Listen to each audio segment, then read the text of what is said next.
Welcome back to the deep dive. You know that moment, maybe late at night, when you suddenly doubt whether you truly locked the front door, even though you distinctly remember doing it? That tiny, nagging uncertainty. We're taking that feeling and we're escalating it a lot. Today we're tackling radical skepticism. And this isn't just about, being cynical. No, not at all. It's the systematic, almost surgical questioning of the very foundations of knowledge itself.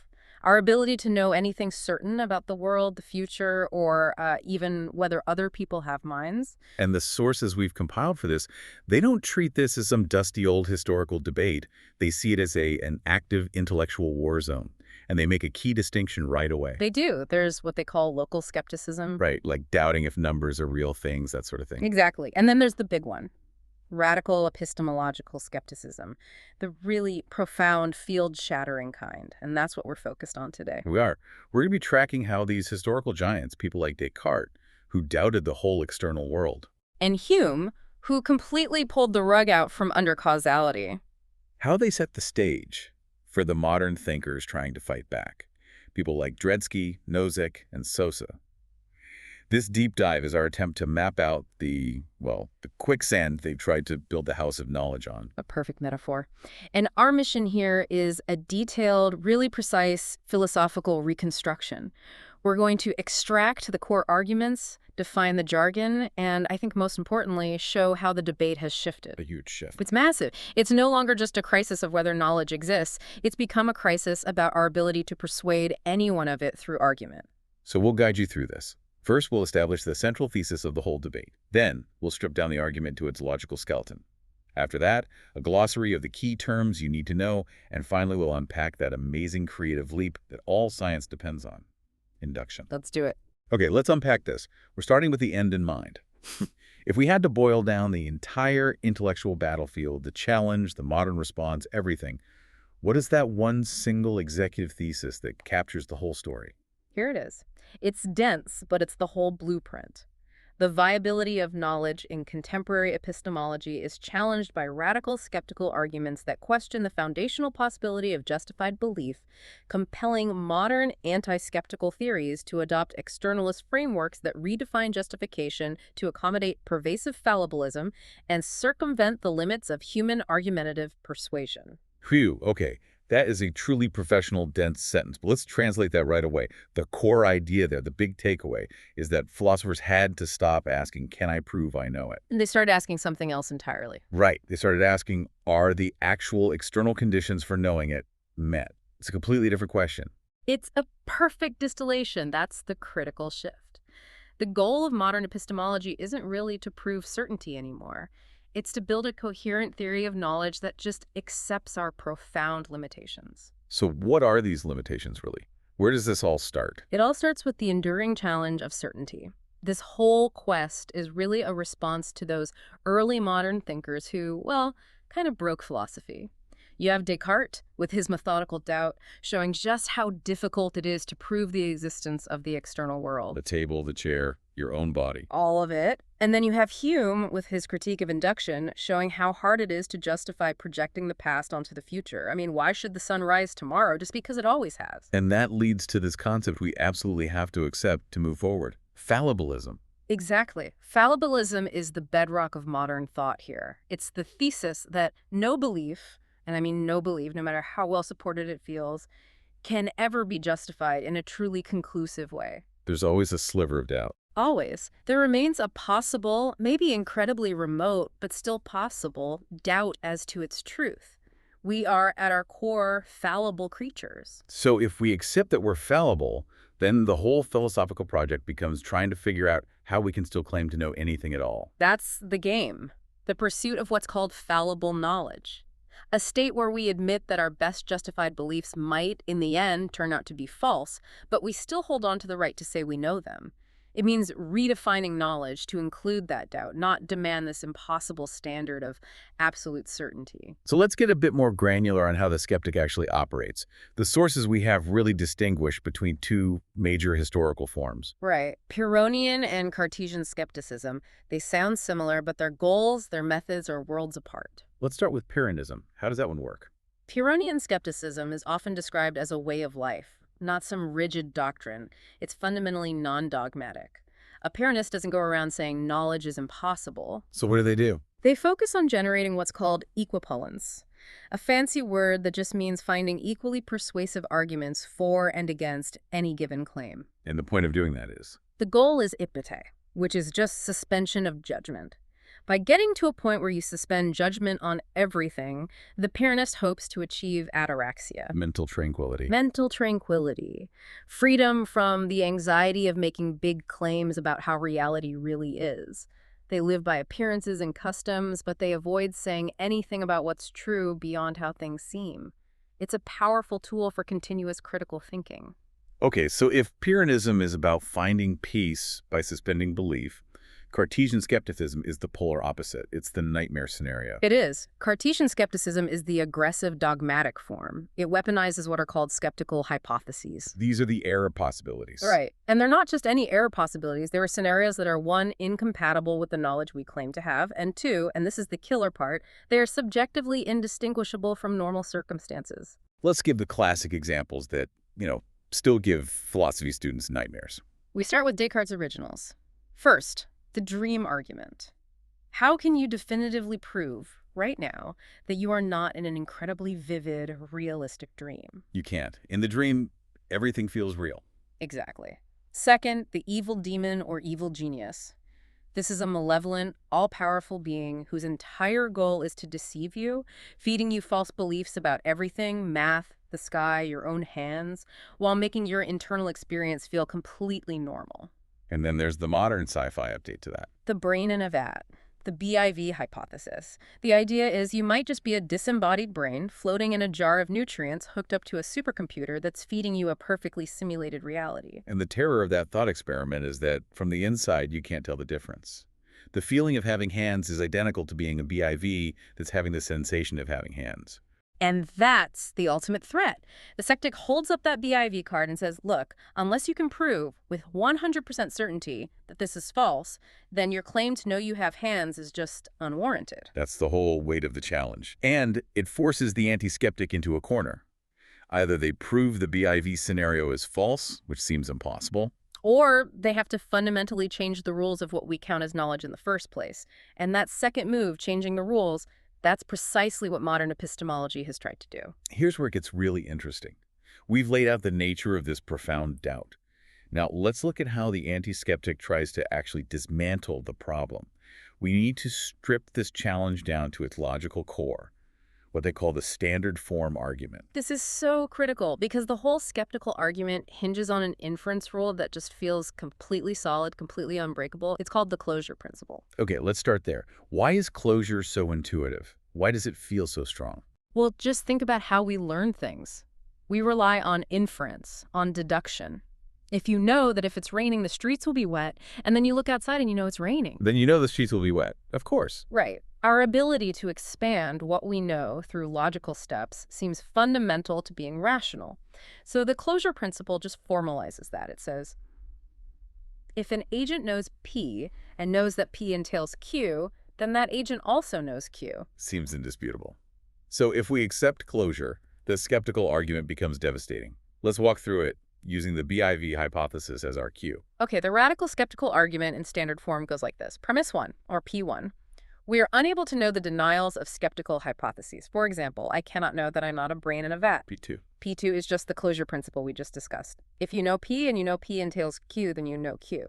And P3 applies this to our situation. If we know an everyday proposition P, like I have two ands, then we must also know the denial of the skeptical hypothesis Q, like I am not a BIV, because having hands entails not being a handless brain in a vat.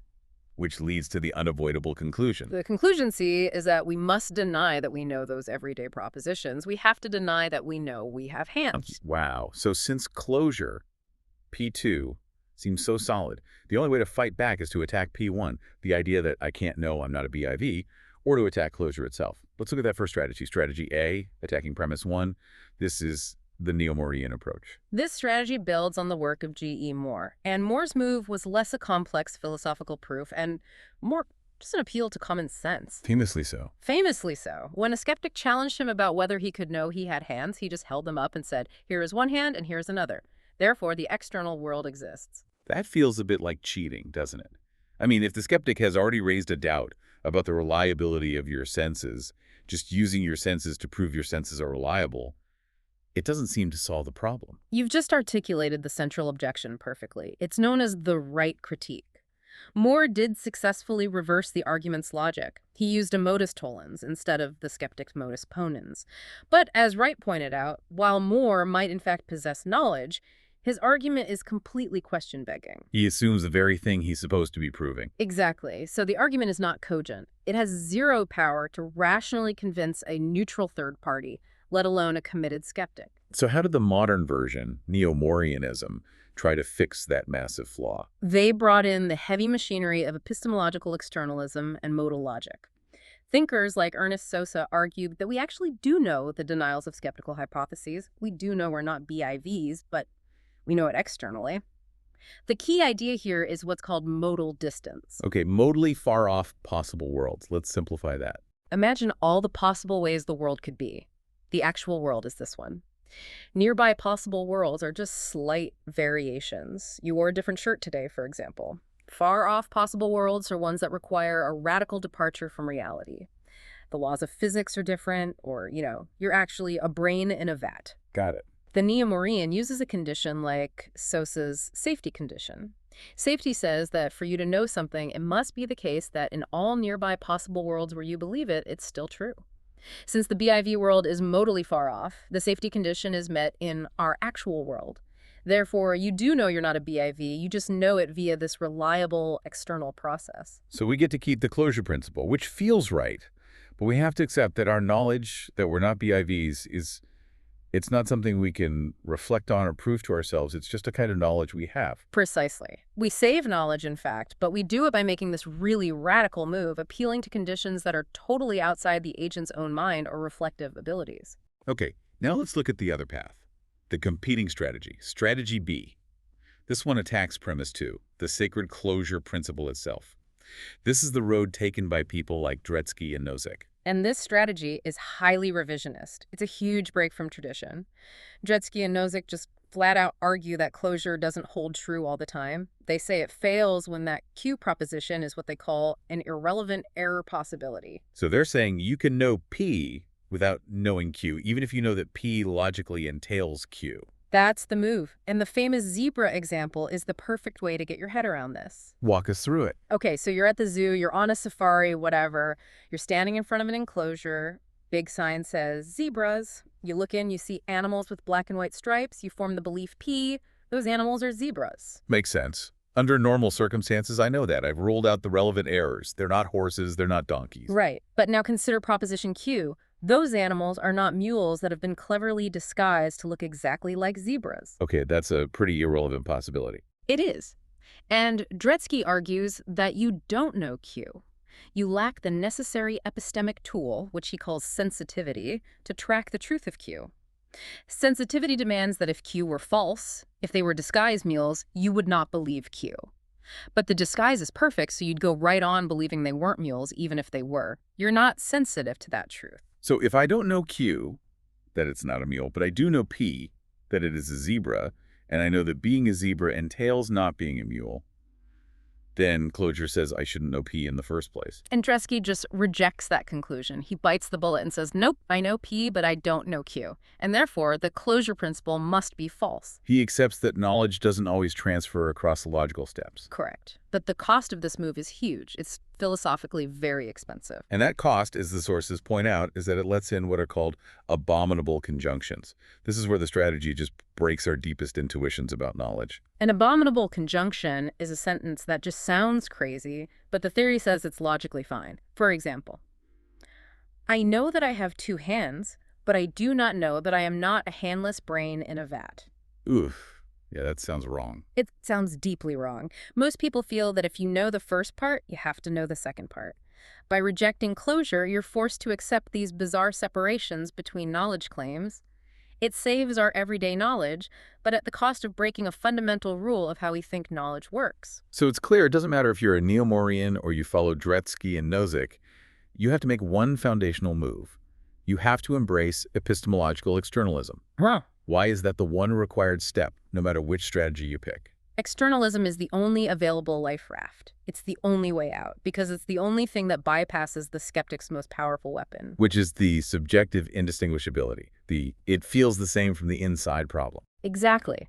Internalism, the rival view, demands that the reasons or justifications for your knowledge have to be available to you inside your own mind, through reflection. And in the brain, in a VAT scenario, the internalist is completely trapped. All the internal evidence is perfect. Totally trapped.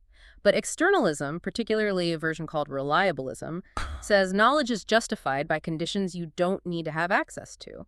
All that matters is that your belief-forming process, your eyesight, your memory, is in fact reliable in the actual world. So if your brain is in your skull, not a vat, and you look at your hands, that process is reliable. The externalist just says, you know you have hands.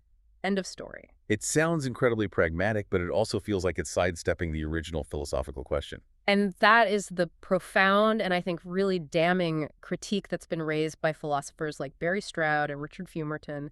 They argue that, okay, externalism might save knowledge, in fact.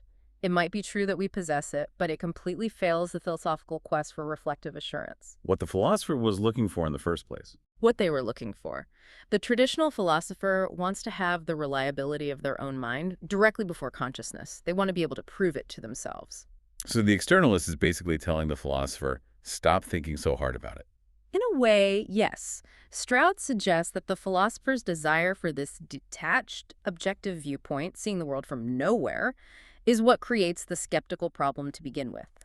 And if the only way to escape skepticism is to give up that ideal of objectivity and just accept non-reflective knowledge, then the externalist solution is arguably, well, it's irrelevant to the original philosophical search for certainty. So you're left with this deep intellectual tension. We have knowledge, but we can't really prove to ourselves how we have it. That's the modern condition. We've used a lot of technical language here. Closure, safety, sensitivity, fallibilism. And these terms are super specific in this debate.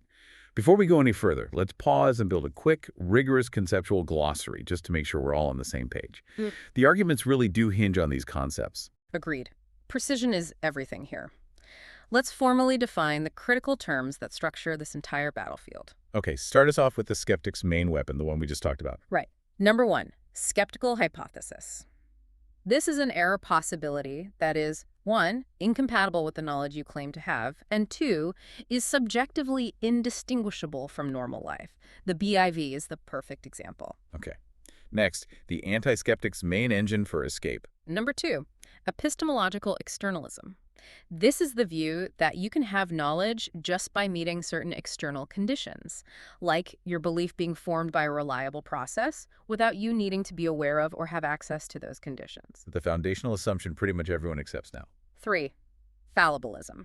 This is the widely accepted thesis that no belief can ever be rationally supported in a totally conclusive way. There's always a chance, however small, that you could be wrong. The rule that Dretske and Nozick decided to throw out. 4, the closure principle.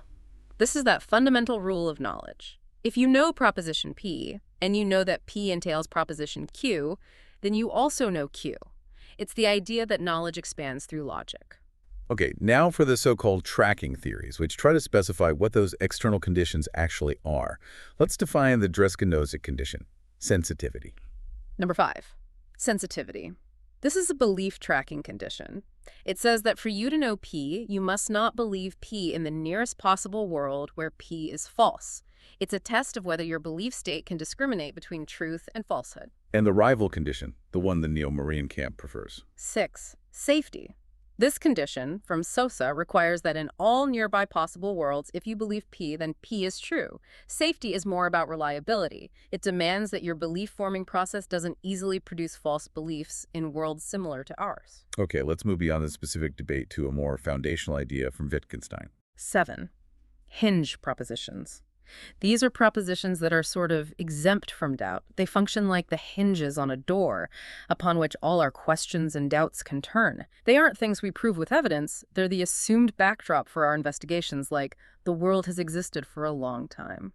And finally, a concept that changes how we think about what philosophy even is. 8, a stance. A philosophical stance is a commitment not to a fixed set of beliefs, but to a practice of investigation. It's made up of a mode of engagement, like critical inquiry, a style of reasoning, and certain attitudes, like suspending judgment. That clarity helps a lot. Now let's shift gears. We've been talking about Cartesian doubt about what exists right now, but now let's turn to that other equally profound skeptical challenge from Hume, the problem of induction. The question being, how do we ever rationally justify the leap from seen cases to unseen cases? Hume's critique here is just devastating.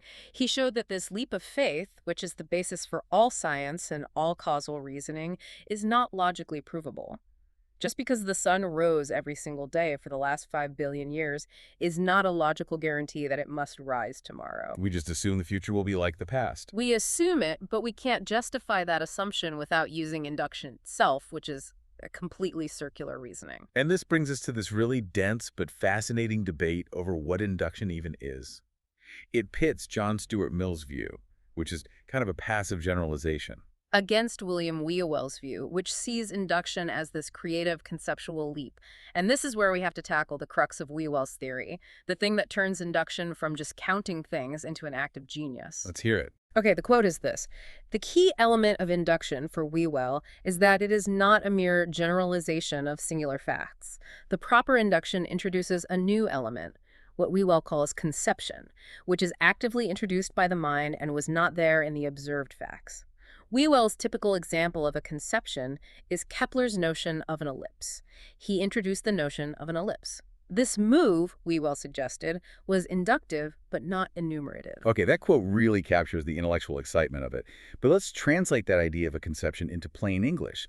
What is this active, creative thing that Whewell says the scientist mind does that Mill just totally missed? So Mill saw induction as passive, or what he called enumerative. It's just counting.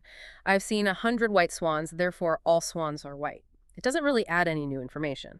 Mill's mistake was thinking a scientific law was just a big summary of things we've already seen. Which doesn't explain how science makes predictions about things we haven't seen. Precisely. Wellwell argues that real science is active and creative.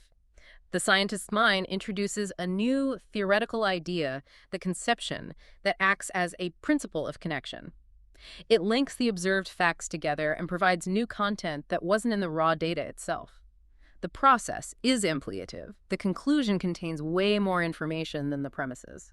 Kepler's discovery of elliptical orbits is the perfect case study for this.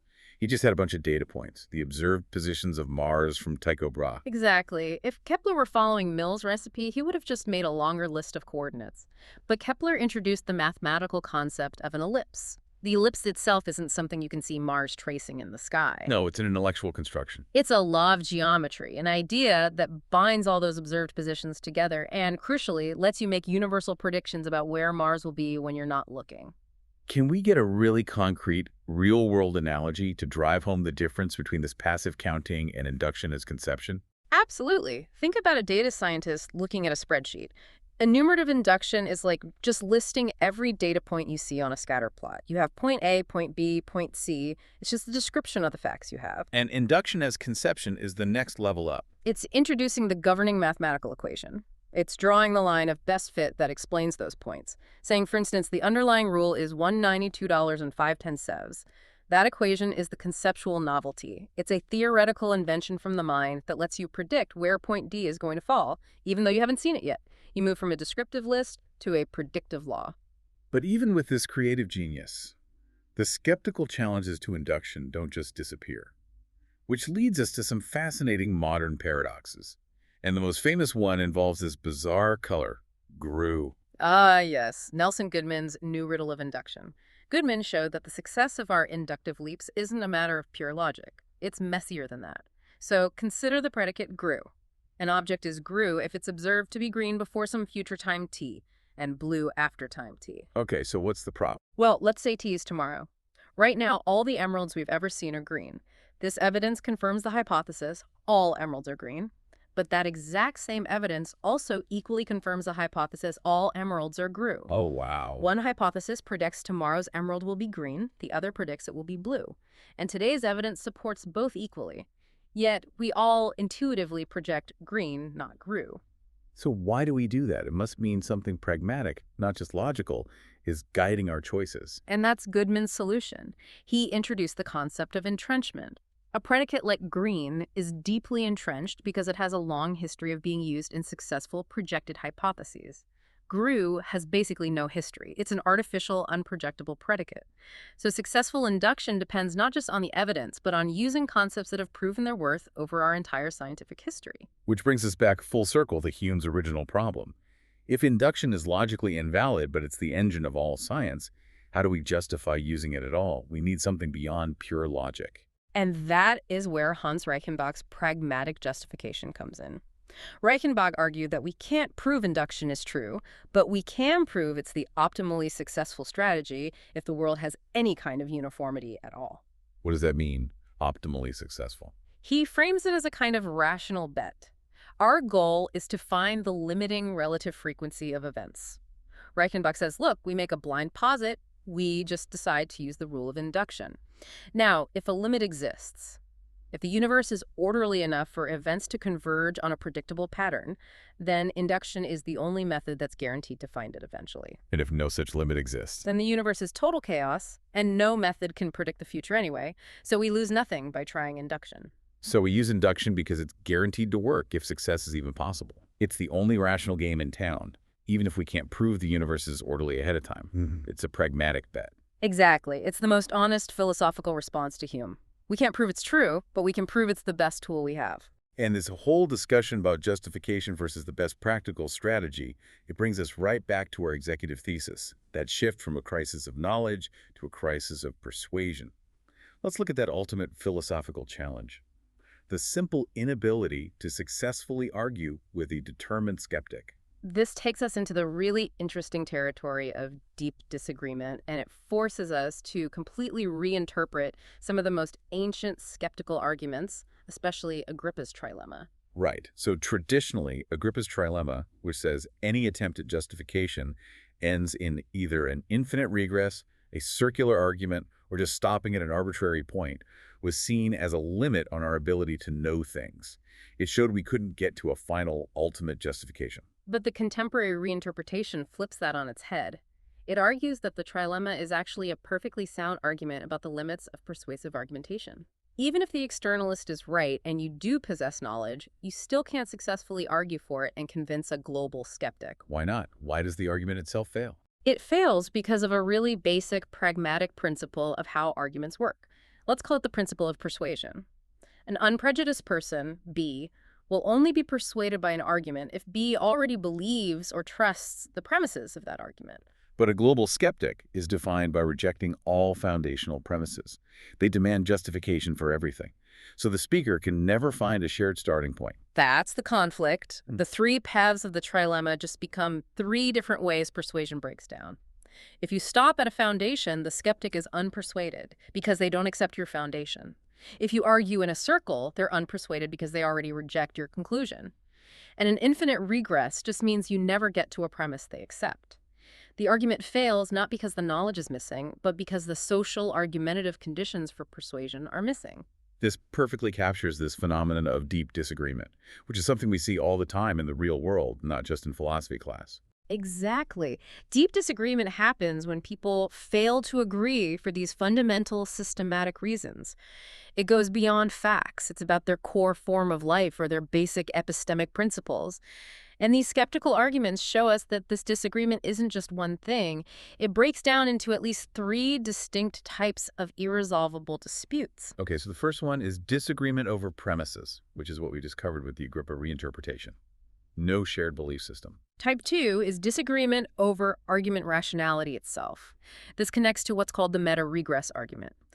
If I give an argument R to a skeptic, and the skeptic is agnostic about whether arguments even work, they'll demand a meta-argument, R prime, to prove that R is rational. Right. Then they'll question R prime, and I'm stuck in an infinite meta-regress. I can't persuade them because we don't share a belief in the basic rationality of arguments as a common ground. That's a profound problem. And the third type, this one involves source reliability. It's often shown by the failure of these bootstrapping arguments. Yeah, right. Bootstrapping is when you try to prove a source is reliable using evidence from that very source. The classic example is a gas gauge. A mechanic looks at his gauge, it says full. He checks the tank, it's full. He does this 100 times and concludes, this gauge is reliable. That feels like a defective argument. But why is it defective? The conclusion is true, The gauge is reliable. It's defective not because the conclusion is false, but because it is completely unpersuasive to anyone who already doubts the source. If you already doubt the gas gauge, then when you hear the gauge says full, you have to suspend judgment on whether the tank is actually full. Since the argument uses the tank is full as a premise, you don't believe the premises, and so you're not persuaded. The skeptic isn't persuaded because they are agnostic about source reliability from the start. So this means the skeptical challenge is more than just a theory. It's a practical manual for how and why arguments fail in the real world when they run up against fundamental doubt. And this brings us back around to Pyrrhonism, but seeing it in a new light, not as a doctrine of despair, but as a practical tool. Precisely. The best way to understand Pyrrhonism is as a stance. It's a mode of engagement critical inquiry and a style of reasoning always juxtaposing conflicting views that leads to the attitude of suspending judgment. It's an intellectual practice, not a dogma. So if you're a scientist caught in the debate between, say, scientific realism and anti-realism, Yeah. how does a Pyrrhonist navigate that? Well, if you see realism and anti-realism as dogmatic doctrines, the Pyrrhonist is paralyzed. They have to suspend judgment and stop doing science. But if you see them as different stances, different ways to approach research, the Pyrrhonists can keep working. They can adopt the anti-realist stance, focusing on predictive success, without having to commit to the big metaphysical claim that unobservable things like electrons definitely do not exist. So they adopt the methodology without the ultimate dogmatic belief. Yes. It allows them to maintain intellectual humility and continuous critical inquiry. They systematically play conflicting views off each other to stop themselves from falling into dogmatic certainty on either side. It actually facilitates better research and debate. And this idea of continuous critical inquiry, it has some really powerful political implications, especially today, when there are so many competing dogmatic claims to absolute truth. The sources really highlight what they call the egalitarian impulse of Pyrrhonism. By rigorously challenging all claims to ultimate objective certainty, the Pyrrhonist posture fosters the kind of critical thinking and pluralism that a functioning democracy absolutely needs. How does that actually play out in the political sphere? Well, think about any figure in history who claims the status of a sage, someone who possesses the absolute, final, undeniable truth about the economy or society or history. The Pyrrhonian stance is the perfect intellectual counterweapon. By withholding the claim to final truth from everyone, it cultivates this healthy democratic skepticism towards all political, scientific, or cultural dogmas.